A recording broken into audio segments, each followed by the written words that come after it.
For the longest time, I thought becoming a millionaire was some kind of mythical achievement, something reserved for tech geniuses, startup founders, or lottery winners. But after years working in finance and then building multiple streams of income until I hit my first million, I realized something surprising. The real strategies that work aren't anything like what most people imagine.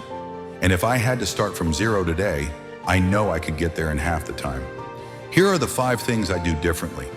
Number 1, I'd lock in on the income first approach. Here's where most people get it wrong. They think about wealth backwards.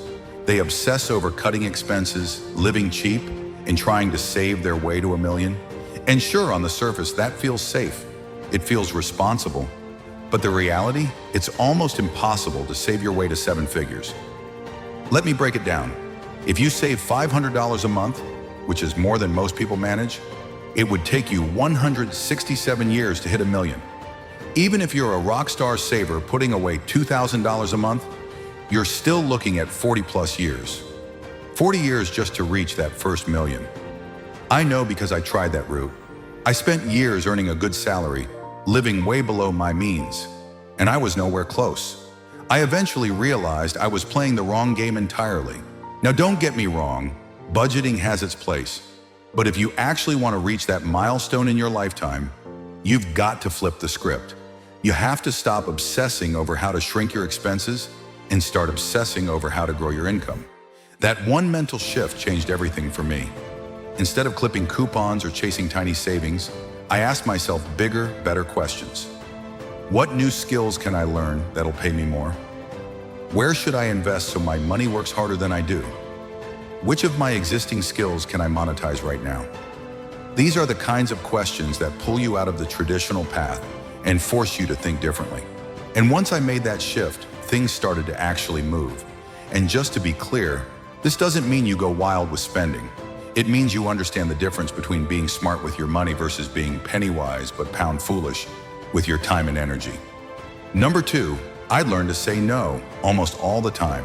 Once you've got the income first mindset, the next step is building multiple streams of income. But here's where most people blow it. They try to spin up everything at once. I was guilty of this too. When I first started exploring side hustles, I dabbled in a bit of everything. I'd post here and there, then take a break to chase another opportunity, then come back later, all while juggling my full-time job. And surprise, surprise, it went nowhere. The turning point came when I decided to commit 100%. I gave myself 3 months and every spare ounce of energy went into just one thing. That meant cutting ruthlessly. Social events that didn't add value, number. Promising side projects, number. Even that shiny new business idea my friends swore was the next big thing, still no. Every single yes became a no unless it directly pushed my one main goal forward.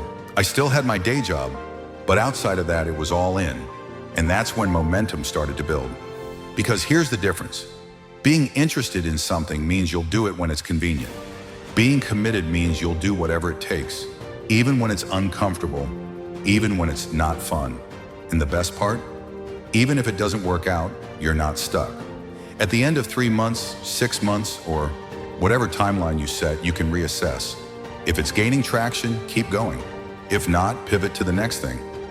So my advice, pick one income stream, commit, set a timeline, and say no literally to everything else that doesn't move that needle forward. That's really the best way to give something a real shot at turning into a $1 million business. But here's the thing. Once you start building new skills and stacking income streams, there's another piece of the puzzle you can't ignore, your financial setup. Managing one paycheck is easy. Managing 5 or 6 different sources of income, that gets complicated fast. Number 3, I'd commit to learning one high-value skill every single quarter. Here's the hard truth. Your 9 to 5 probably isn't going to make you a millionaire unless you're in finance, tech, or one of those ultra-high-paying industries. Even then, there's usually a ceiling on how far your salary alone can take you. And the bigger problem? The skills most corporate jobs teach you don't usually translate into real wealth-building opportunities outside the office. Sure, they might help you climb the ladder, but they won't help you build life-changing wealth. So instead of just trying to get incrementally better at your current job, I double down on learning what I call leverage skills. These are skills that solve expensive problems or unlock scalable opportunities. They don't just make you slightly more effective, they open doors you didn't even know existed. If I were starting today, I'd pick 4 leverage skills and learn one every quarter. Quarter 1, sales. Because at the end of the day, everything in business comes down to influence. Quarter 2, digital marketing. In a world where attention is currency, knowing how to capture and direct it is a huge edge. Quarter 3, coding or data analysis. Almost everything I do now is guided by what the data tells me, and being able to interpret that data is like having a superpower. Quarter 4, I'd layer in another high-value skill that complements what I've already learned and pushes me into a whole new arena. By the end of a year, you're not just a little better at your job, you've completely changed the playing field for yourself. Number 4, I'd protect my energy like my life depends on it. Wealth building is about 20% strategy and 80% mindset.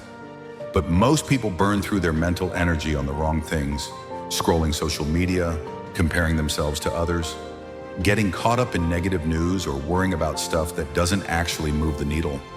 If I were starting again, I'd get ruthless about guarding my headspace.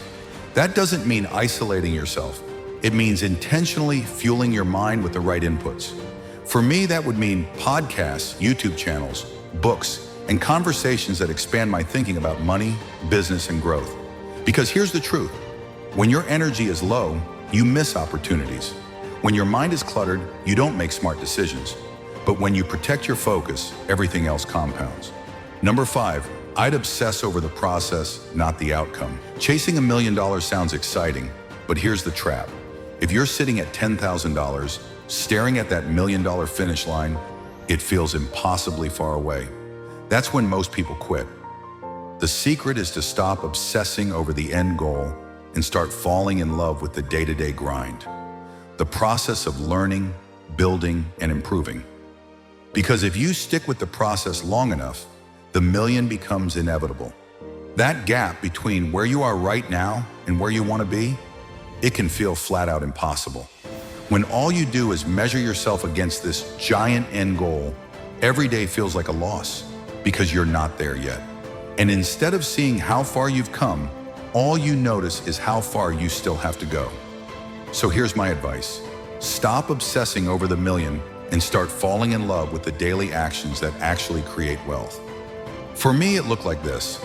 Learning something new about investing became my version of evening entertainment. Creating content became my creative outlet. And once I flipped that switch, every single day started to feel like a win.